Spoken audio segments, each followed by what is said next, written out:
कहते हैं कि हौसले के तरकश में अगर उम्मीद का तीर जिंदा हो तो इंसान तकदीर से भी लड़ सकता है। हरियाणा के यमुनानगर की बेटी मोनिका शर्मा इसी जज्बे की जीती जागती मिसाल है। 100% दिव्यांगता, शरीर के हाथ पांव बेजान, लेकिन इरादे फौलादी। जिस बेटी ने हाथ न होने पर मुंह से कलम और ब्रश पकड़कर स्नातक की डिग्री हासिल की और नेशनल अवार्ड जीते, आज वही बेटी सिस्टम की बेरुखी के आगे लाचार है। मेरा नाम मोनिका शर्मा है। मैं यमुनानगर से हूँ और यमुनानगर के कांसापुर से हूँ। और मेरे को पहले मैं बिल्कुल नॉर्मल थी। 8 साल की एज में मुझे फ़ीवर हुआ था और फ़ीवर में ही मेरी पूरी बॉडी ने काम करना बंद कर दिया। मुझे पैरालिसिस हो गया और मेरे पेरेंट्स ने बहुत ट्रीटमेंट करवाया लेकिन कोई फ़र्क नहीं पड़ा। उसके बाद जब मुझे थोड़ा सा मेरी हेल्थ ठीक हुई तो मैंने स्टडी करने के लिए पेरेंट्स को बोला, लेकिन आसपास के एरिया में जितने भी स्कूल थे प्राइवेट, उन्होंने मुझे मना किया कि जिस बच्चे के हाथ भी नहीं चलते हैं वो कैसे लिखेगी। तो गॉड गिफ्टेड उसके बाद मुझे मुँह से मैंने पेन डाल के प्रैक्टिस की और मुझे लिखना आ गया। उसके बाद मैंने स्टडी स्टार्ट की और मैंने 2010 में ग्रेजुएशन तक कंप्लीट कर ली थी। आजकल मैं थोड़ा पेंटिंग भी करती हूँ। Mouth artist Monika Sharma. मेरे बारे में न्यूज़ में काफ़ी आता रहा है और पुरानी सरकारों ने मेरी कोई हेल्प नहीं की है, लेकिन इस बार मोदी सरकार से मुझे बहुत सारी उम्मीद है कि वो मेरे बारे में सोचेंगे, क्योंकि उनका स्लोगन है बेटी पढ़ाओ बेटी बचाओ। और मैं भी हरियाणा की बेटी हूँ, इतना स्ट्रगल करके मैंने स्टडी की है, तो मेरे को बहुत उम्मीद है कि वो मुझे कोई जॉब जैसे अनाउंसर की जॉब ऑफ़र कर सकते हैं तो करें, क्योंकि मैं जॉब करना चाहती हूँ। यस।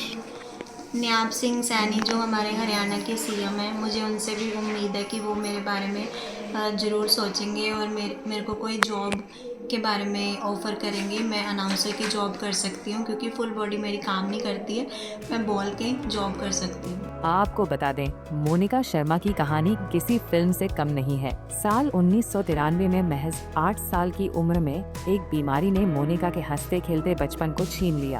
पूरा शरीर पैरालिसिस की चपेट में आ गया, हाथ पांव बेजान हो गए और आवाज भी चली गई। लेकिन पिता राजकुमार ने हार नहीं मानी। महंगे इलाज के बाद मोनिका की आवाज तो लौट आई, पर शरीर हमेशा के लिए बिस्तर पर सिमट गया।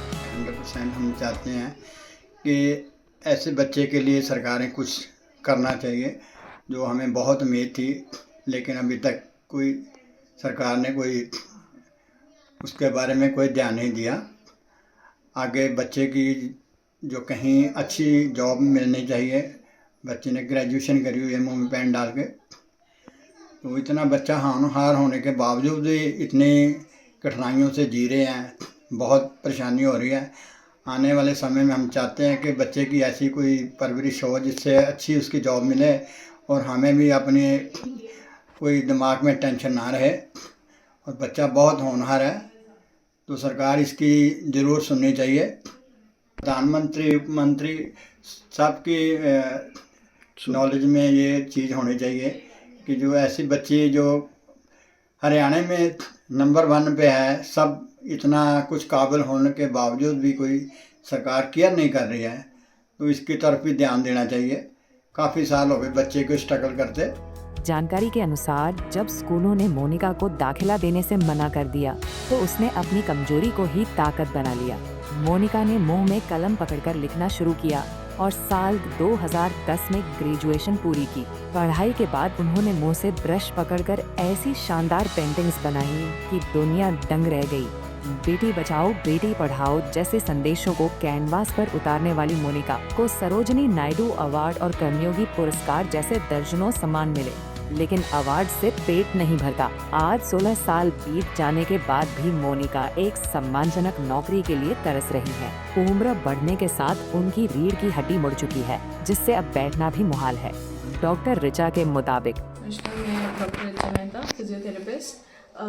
मैंने आज रिपोर्ट देखी मोनिका जी की। मैं काफ़ी टाइम से जानती हूँ इन्हें, पर आज मौका मिला उनसे पर्सनली मिलने का, रिपोर्ट देखने का, और देखा तो हालात काफ़ी ख़राब हैं। स्कोलियोटिक चेंजेस हैं वो जो कि बहुत ही सिवियर है, जिन्हें रिवर्स नहीं किया जा सकता है। हालांकि मैनेज किया जा सकता है थ्रू सम एक्सरसाइजेस और कुछ पोजीशनिंग से, जो कि मैंने उनकी फैमिली मेम्बर्स को बताया है। अभी वो बिल्कुल डिपेंडेंट है। काफ़ी टाइम से, अगर हिस्ट्री की बात की जाए तो काफ़ी टाइम से लगभग 30 सालों से वो इस कंडीशन में हैं। उनको सरकार की तरफ से भी कोई मदद नहीं दी गई है। व्हीलचेयर जो कि एक बहुत बेसिक एड है वो तक नहीं प्रोवाइड की गई थी। बहुत ठोकरें खाई हैं उन्होंने। अगर उनकी फैमिली से पूछा जाए तो पता चलेगा कि कितना कुछ सफ़र किया है उन्होंने। तो अब की सरकार से मेरी गुजारिश है कि कुछ ना कुछ हेल्प की जाए, किसी ना किसी तरह की एड प्रोवाइड की जाए। कोई हेल्प मिल सकती है तो वो दी जाए किसी तरह की। और बहुत अच्छी माउथ आर्टिस्ट हैं ये, ड्राइंग्स वगैरह में भी मतलब बहुत अच्छा आर्ट करती हैं। मतलब हम लोगों के हाथ पैर बिल्कुल ठीक होते हुए भी हम वैसी कला नहीं बना सकते हैं, वैसा कुछ नहीं ड्रॉ कर सकते हैं। तो यही गुजारिश है कि कुछ ना कुछ हेल्प की जाए किसी ना किसी तरह से। वो इंडिपेंडेंट बनना चाहती हैं, खुद से कुछ ना कुछ करना चाहती हैं, तो कुछ हेल्प की जाए। एक बहुत ही हौसले वाली चीज़ जो है और बहुत हिम्मत रख के करने वाली चीज़ जो है कि वो पेन मुंह में रख कर उन्होंने अपनी सारी पढ़ाई, ग्रेजुएशन, पोस्ट ग्रेजुएशन कंप्लीट करी है। और इतना हिम्मत रखती हैं वो। अभी के टाइम पर भी वो चाहती हैं कि वो फैमिली का सहारा बने, कुछ ना कुछ करें, खुद से करें। और क्योंकि बाकी पूरी बॉडी उनकी काम नहीं करती है, क्वाड्रिप्लीजिया है, बट माउथ से वो बहुत सारी चीज़ें कर सकती है। 100% पैरालिसिस का केस है।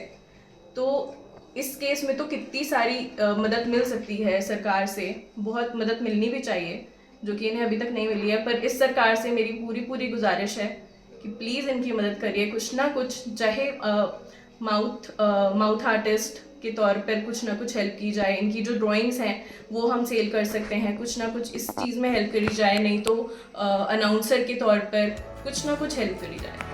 बता दें, मोनिका ने नम आंखों से पीएम मोदी और सीएम नायब सैनी से अपील की है कि बेटी बचाओ बेटी पढ़ाओ का नारा देने वाली सरकार इस बेटी की सुगले। अब देखना होगा कि क्या सत्ता के गलियारों तक इस बेबस लेकिन जुझारू बेटी की आवाज पहुंच पाती है या नहीं। यमुनानगर से सुरेंद्र मेहता, पंजाब केसरी टीवी। हमसे जुड़े रहने के लिए हमारे YouTube चैनल को सब्सक्राइब करें और नई वीडियो की नोटिफिकेशन के लिए बेल आइकॉन को दबाएं। अगर आप ये वीडियो Facebook पर देख रहे हैं तो लाइक जरूर करें और ज्यादा से ज्यादा शेयर करें। धन्यवाद।